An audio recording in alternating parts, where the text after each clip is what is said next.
తాకట్లో ఉన్న బంగారాన్ని విడిపించి ఆ రోజున మార్కెట్ ధర కట్టి మిగిలిన డబ్బును మీకు అందిస్తుంది Kommuri gold.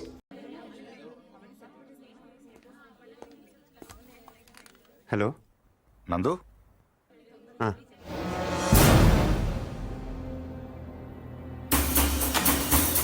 yes, come on, don't waste time. Go fast. అరే నువ్వు ఇటు సైడ్ వెళ్ళిపో. Okay sir. రవి ఇద్దరు నీకు పెట్టి పంపించు. అలాగే sir.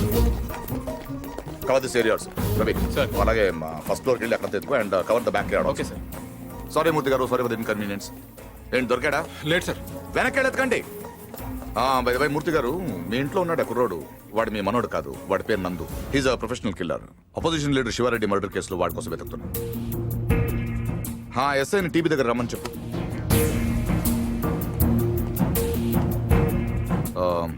I'm sorry to say this, మీ మనోడు ట్రైన్లోనే పోయాడు.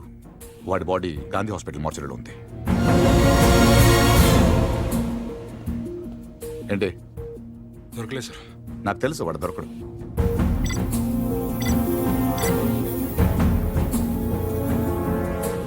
Come on, let's go.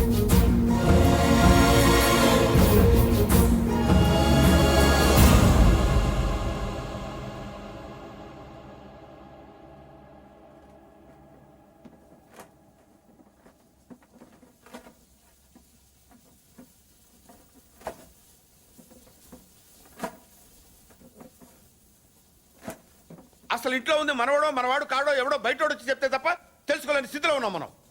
వాడు వచ్చాడని ముగ్గులేశారు, వాడు తింటాడని గారెలేశారు, వాడు వారసుడని మా మీద కేకలేశారు. ఇప్పుడు చూడండి, నలుగురిలో ఎదవలం అయిపోయాం. అందుకే ఎవడన్నా వచ్చే వెంటనే తలుపు తీయడం కాదు, ముందు ఆరాధియాలి. 12 ఏళ్ల తర్వాత అడ్రస్ వెతుక్కుంటూ ఇంటికొచ్చిన వాడిని పార్థు కాకుండా ఇంకెవరనుకుంటావండి? Post man అనుకోవచ్చుగా. దేవుడి దగ్గర 3 పడ్డాక పోలీసులు వచ్చారు. అదే ముందు వచ్చుంటే ఏముంది, తీసేసిన ఆకులు, ఎత్తేసిన కుర్చీలు, పీకేసిన పందిరి, ఆటి పక్కన మన అమ్మాయి. లైఫ్ లాంగ్ పెళ్లి పెటాకులు లేకుండా పడి ఉండేది. ఎంత ఈజీగా ఉన్నాయో ఆ మాట. పీటల మీద పెళ్లి అయిపోతే ఇంకేమైనా ఉందా? 10 లక్షలు ఖర్చు పెట్టి చేశాం. ఆయన కర్మ కాకపోతే పూజారి గారింటికి రావుడు పోవడం ఏంటి, మన ఇంటికి రాక్షసుడు రావడం ఏమిటి చెప్పు. అసలు మన పార్థుని కూడా వాడే చంపేసి ఉంటాడన్నయ్య. శివారెడ్డిని చంపినట్టుకి ఇదో పెద్ద లెక్క చెప్పు. బాగా చెప్పావు. ఇంకా నయం, పోలీసులు రావడం ఆలస్యమైనట్టయితే వీడిని అనుమానిస్తున్నాను, నన్ను చంపేసి ఉండేవాడు. కరెక్ట్ సార్, ఆడు చాలా దుర్మార్గుడండి. ఎంత దుర్మార్గుడు కాకపోతే నాయన నెత్తి మీద తుపాకీ పెట్టి మీ పొలంలోంచి కంచిని ఏం చేస్తాడు చెప్పండి? ఆడేం చేసినా మీ ఎవరికే తెలియదండి. మీ అమ్మాయి పెళ్లికి 10 లక్షలు ఖర్చు అయిందండి. మీరు పొలం అమ్మలేదు, మీ ఆడోళ్ళు బంగారం అమ్మలేదు, మన కృష్ణమూర్తి గారు గవర్నమెంట్ ఆఫీసర్ అయినా లోన్ తీసుకురాలేదు. మరి ఎలా జరిగిందండి? ఆడిచ్చాడండి. తాతగారికి 10 లక్షల రూపాయలు చెక్ ఇచ్చాడండి. ఈ విషయం మీ ఎవరికైనా తెలిసిందండి? తెలీదండి. పైగా మొత్తం మీరే ఖర్చు పెట్టి పెళ్లి చేసామనే ఫీలింగ్ లో ఉన్నారు చూసారండి. అందుకనండి ఆయన దుర్మార్గుడు అనేది. ఎప్పుడు చీకట్లో ఉండే పూజారి గారి ఇంటికి కరెంట్ వచ్చింది, వాళ్ళ అమ్మాయికి ఆపరేషన్ అయ్యి ఇంటికి వచ్చింది, అసలు వాళ్ళ ఇంటికే ఓ కళ వచ్చింది. వీటన్నిటికీ డబ్బులు ఎవడిచ్చాడండి? మళ్ళీ ఈడే 3 లక్షలు ఇచ్చాడు. నేనే సాక్ష్యం. ఎవరికైనా తెలిసిందండి? పాపం పూజారి గారికి ఏమో చీకట్లో కనపడక ఈయన చూసి రావడం అనుకుంటున్నారు. మీకు తెలిసినట్టు రాక్షసుడు నాకు తెలియదు కదండి. ఇంక మీరేం భయపడక్కలేదు సార్. తప్పు బయటపడిపోయింది కదా, ఈ పాటికి పారిపోయి ఉంటాడు.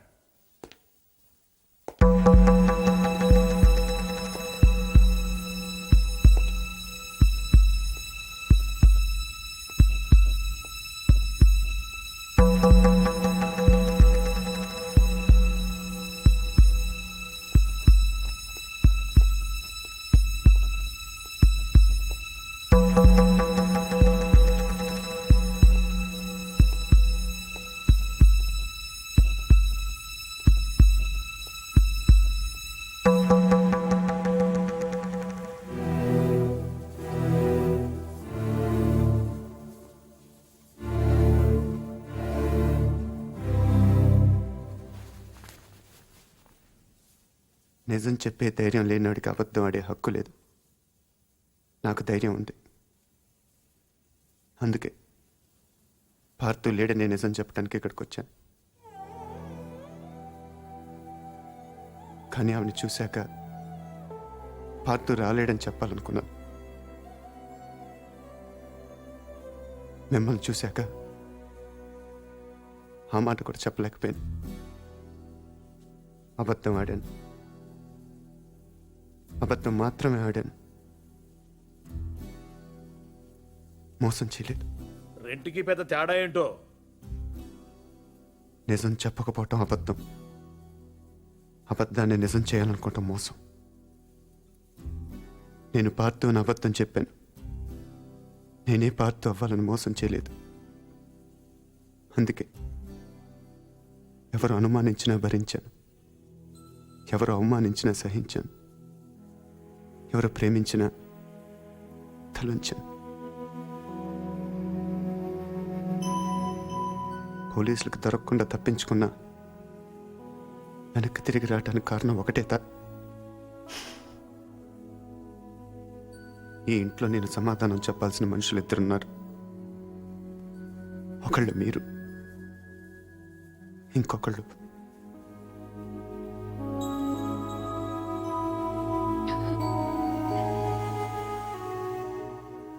వచ్చాను, చెప్పాను. ఇంకా మీ ఇష్టం.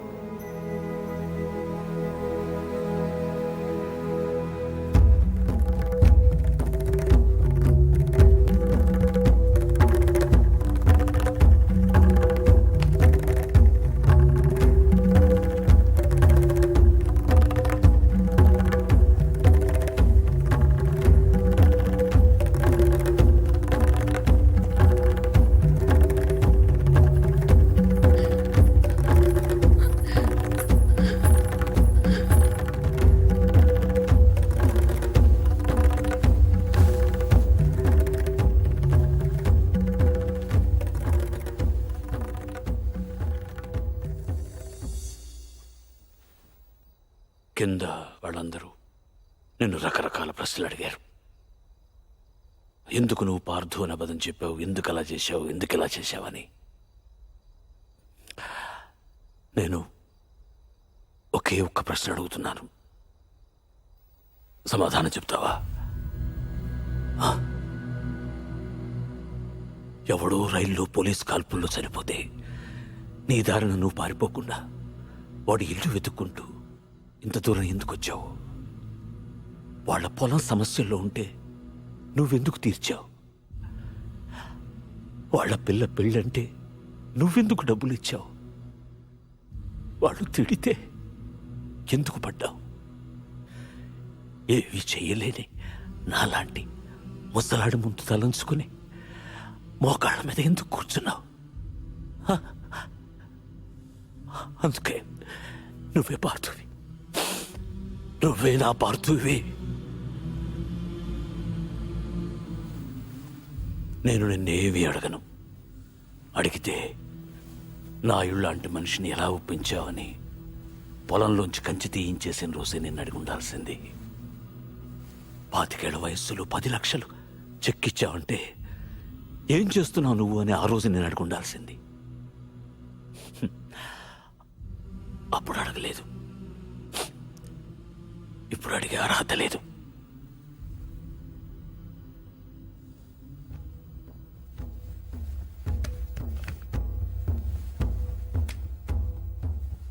ఇది నా కొడుక్కు నేను కొనిచ్చాను. అప్పుడు వాడి ప్రాణాలు తీసింది, ఇప్పుడు నీ ప్రాణాలు కాపాడుతుంది. నువ్వు నేరం చేసావని వాడెవడో అన్నాడు, ఇప్పుడు యుద్ధం చేయమని నేను చెప్తున్నాను.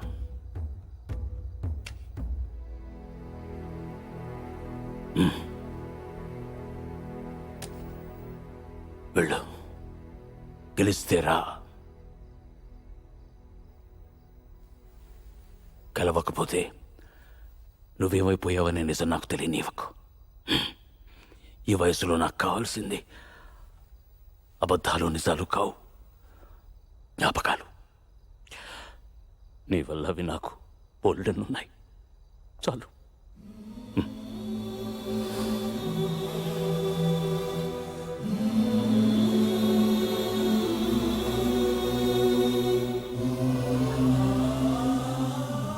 జాగ్రత్త.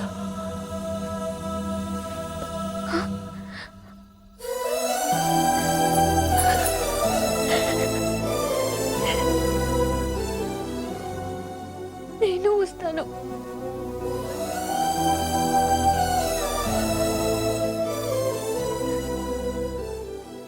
నేనే వస్తాను.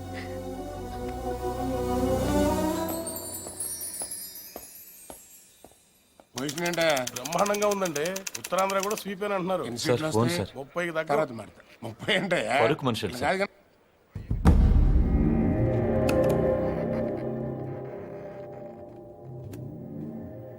ఎవరు? నీకు తెలుసు ఎందుకు ఫోన్ చేశావు? శివారెడ్డిని ఎవరు చంపారు? నాకు తెలీదు. నీకు తెలుసు. నిజంగా నాకు తెలీదు. సార్ మీకు పార్సల్. ఎవరేమన్నారు నిన్ను? నేనే పంపాను. ఎటి? నువ్వు శివారెడ్డిని చంపమని ఆ రోజు నాతో ఫోన్లో మాట్లాడిన రికార్డ్ చేశాను. అదే ఆ క్యాసెట్. నువ్వు నిజం చెప్పకపోతే ఒరిజినల్ క్యాసెట్ సిబిఐకి ఇస్తాను. ఎంత కావాలి? ఏం కావాలని అడుగు బాజిరెడ్డి. ఆ రోజు నాతో మాట్లాడాక ఇంకెవరితోనో మాట్లాడు. వాళ్ళెవరు? ఏం మాట్లాడు? సైలెంట్గా ఉండటానికి ఇది లైబ్రరీ కాదు బాజిరెడ్డి. మాట్లాడు. ఆఖరి సార్ అడుగుతున్నాను బాజిరెడ్డి. అప్పటికి చెప్పకపోతే నువ్వు నన్ను చూడాల్సి వస్తుంది. నీకు తెలుసు నన్ను చూశాక ఇంకేం చూడటానికి నువ్వు ఉండవు. చూస్తావా? చెప్తావా? చెప్తాను. ఆ రోజు నువ్వు ఫోన్ చేసిన తర్వాత నాకు ఇంకో ఫోన్ వచ్చింది. ఆ ఫోన్ చేసింది నీ ఫ్రెండ్ మళ్ళీ. మా వాడిని ఎంత అడిగాడు? 1.5 75 ఇవ్వండి, నేను చేసి పెడతాను. 1 మినిట్ ఉండు. మరీ 75 కాదు కానీ 2 కోట్లు ఇస్తా తీసుకో. కానీ మిస్ అవ్వకూడదు, వేసేయాలి. ఆఫర్ నచ్చితే ఆదివారం గెస్ట్ హౌస్ వచ్చగలరు. సరే.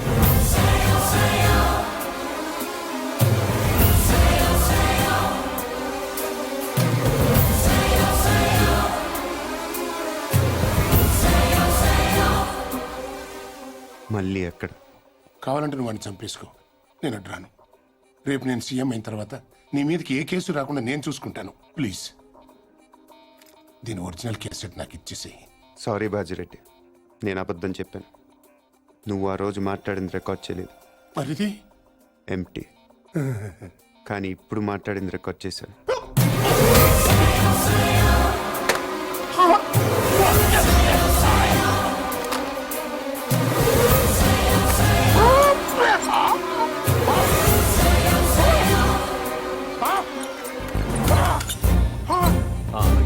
ఏంటి ఎంతసేపు?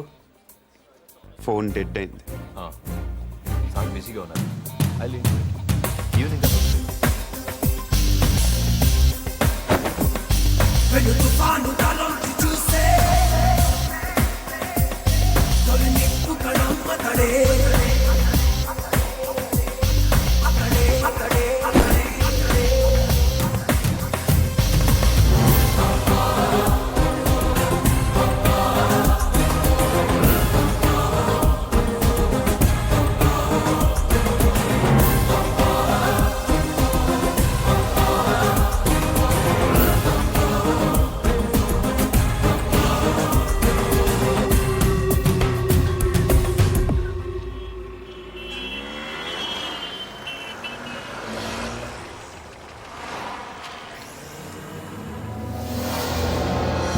There he is.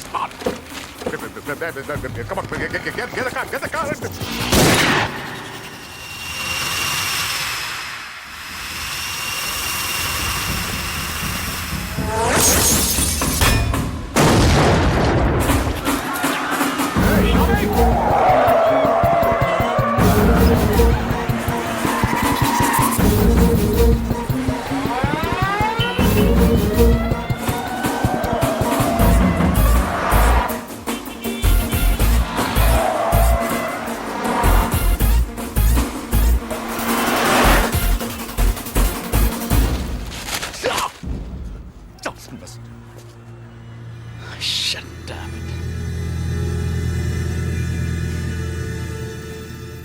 అసలు ఎందుకు కాల్చావు? ఎంత తీసుకున్నావు? How much?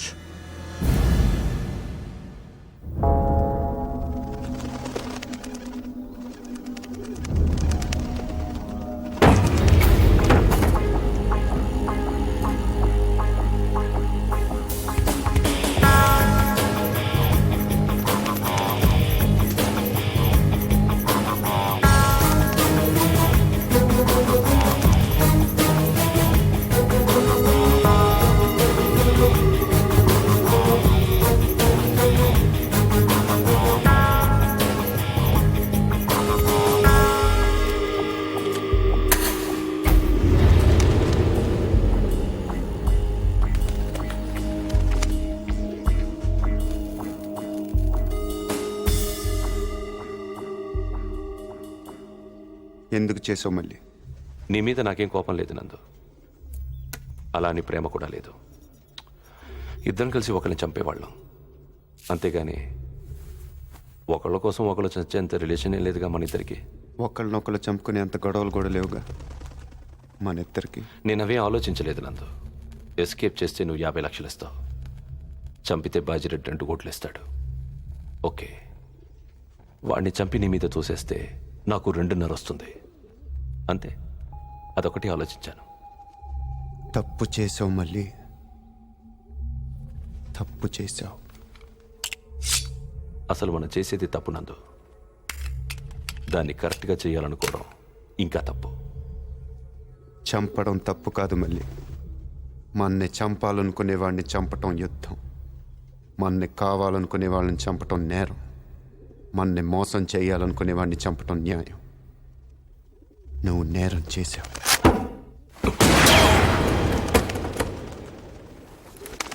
నేను న్యాయం చేస్తాను.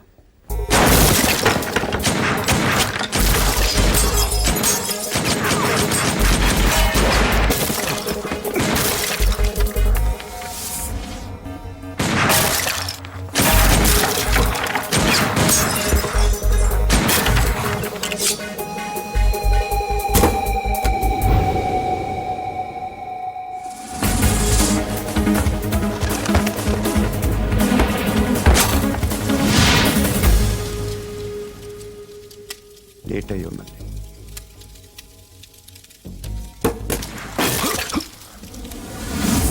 Come on, get him! Get him!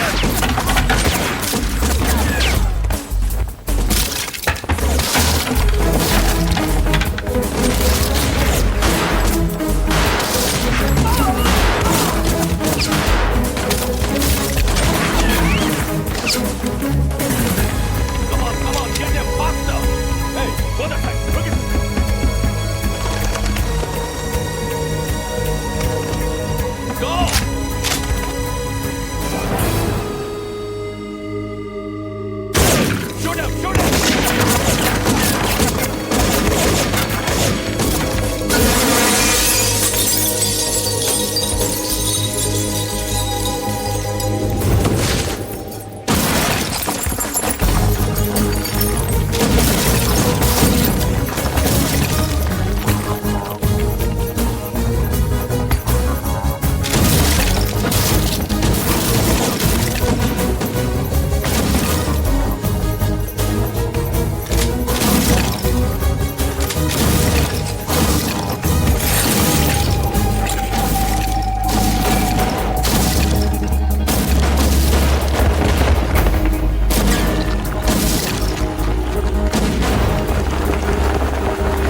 తొందరపడ్డావు నందు.